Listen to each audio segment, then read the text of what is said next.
Assalamualaikum warahmatullahi wabarakatuh. Perkenalkan, nama saya Maisania Tuzara. Saya Tia Nanda Putri. Dan saya Syakina Rahmadini. Di sini kami akan menjelaskan bagaimana cara mengatasi dan mengurangi banyaknya sampah. Kali ini kita akan membahas mengenai pencemaran tanah akibat sampah plastik dan cara mengatasinya. Pencemaran lingkungan bukanlah sebuah fenomena baru yang saat ini kita jumpai. Sejak dulu, pencemaran lingkungan sudah menjadi salah satu masalah terbesar yang dihadapi oleh manusia. Fenomena pencemaran lingkungan disebabkan oleh beragam faktor secara alami atau pengaruh lain. Namun, faktor terbesarnya adalah peningkatan aktivitas manusia. Salah satu contoh pencemaran lingkungan yang sering kita jumpai dalam kehidupan sehari-hari adalah pencemaran pada tanah yang disebabkan oleh beberapa hal, yaitu limbah plastik, kaleng, kaca, karet, dan barang-barang lain yang sulit terurai tanah. Bagi lingkungan, sampah plastik dapat menimbulkan pencemaran baik dari tanah maupun udara. Sampah plastik dapat menyebabkan pencemaran tanah karena dapat menghalangi pencerahan air dan sinar matahari sehingga mengurangi kesuburan tanah dan dapat menyebabkan banjir. Kita sadar, plastik tidak dapat dipisahkan dari kehidupan manusia. Plastik dipilih sebagai komponen yang mudah dibuat ringan, tahan lama, dan terjangkau. Namun, seiring berjalannya waktu, sampah plastik sudah menjadi ancaman tersendiri bagi lingkungan. Namun, sampah plastik yang masuk dalam golongan sampah anorganik membutuhkan waktu sekitar 50 tahun sampai 100 tahun untuk dapat terurai. Wah, lama sekali bukan? Sudah saatnya kita bergerak untuk merubah lingkungan menjadi lebih baik untuk kedepannya. Lalu, apa yang harus kita lakukan untuk mengatasi pencemaran tersebut? Berikut beberapa hal yang bisa kita lakukan. Buang sampah pada tempatnya.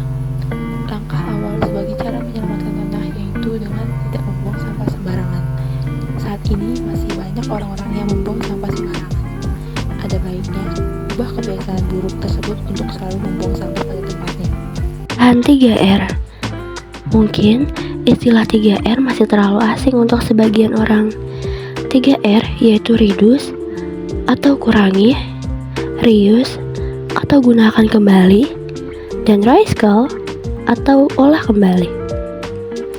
3R hanya berlaku pada sampah anorganik saja, seperti plastik membungkus makanan akan diubah menjadi barang bernilai jual. Mereka mengubah sampah plastik tersebut menjadi barang kerajinan, lalu menggunakan tempat makan dan minum. Mungkin bagi sebagian orang, malas untuk melakukan hal ini.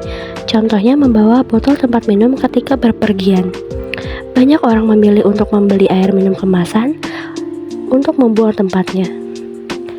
Ketika sudah dalam keadaan kosong, bisa dibayangkan, jika semua orang melakukan hal yang sama, maka banyak botol plastik bekas yang terbuang setiap harinya.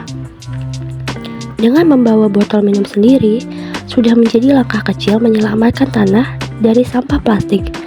Begitu pula yang terjadi ketika membeli makanan, bisa dihitung berapa banyak sampah plastik yang dibawa ke dalam rumah. Saat kamu membeli makanan, tetapi tidak menggunakan wadah atau tempat khusus makanan.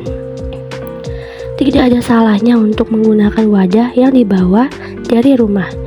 Jadi, kita bisa meminimalisir penggunaan sampah plastik guna mengurangi pencemaran lingkungan.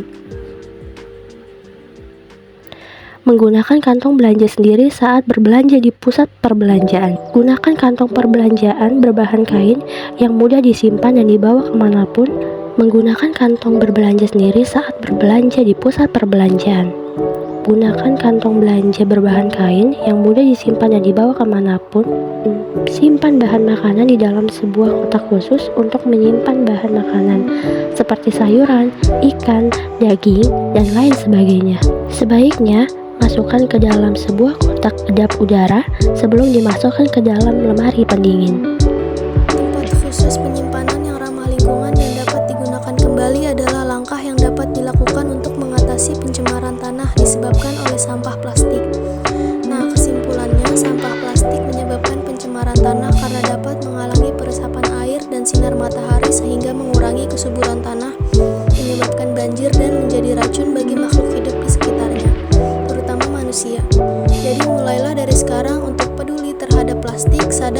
bahaya yang ditimbulkannya, kurangi penggunaannya, dan tanggulangi dengan benar.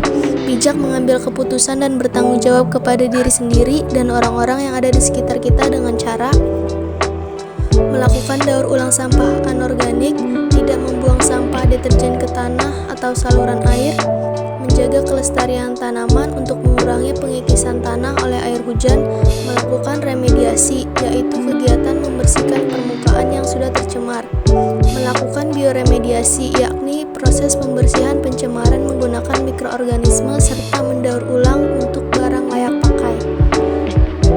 Tindakan ini bertujuan untuk mengurangi dan mengatasi adanya pencemaran dan kerusakan lingkungan yang disebabkan dari plastik. Oleh karena itu, reuse, reduce, recycle adalah ketiga prinsip yang perlu kita terapkan sehari-hari untuk menjaga kelangsungan alam dan lingkungan sekitar. Semoga informasi ini bermanfaat dan mari sama-sama menjaga bumi.